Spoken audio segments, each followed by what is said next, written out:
Pasukan Hizbullah dari Lebanon kembali menargetkan pasukan pertahanan Israel atau IDF di kota Safad. Rekaman serangan itu diunggah di akun Telegram mereka pada Kamis 7 November 2024 malam.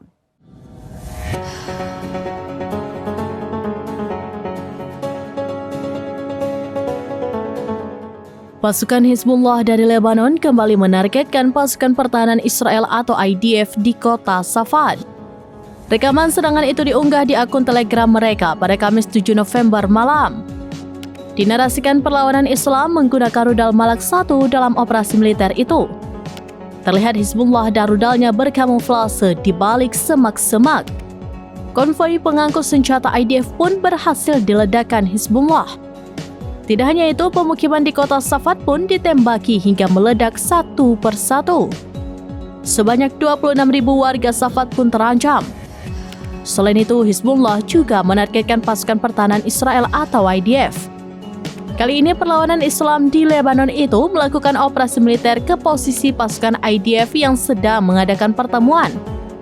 Adapun pertemuan itu dilakukan di pemukiman Afifim wilayah utara Palestina yang diduduki.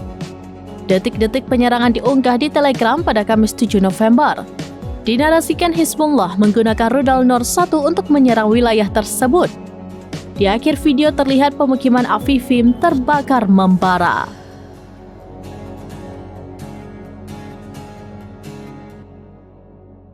Demikian informasi terkini Syedara Alun. Saksikan terus beragam informasi lainnya. Jangan lupa like dan share seluruh akun serambinews.com.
Download Tribun X sekarang, menghadirkan lokal menjadi Indonesia.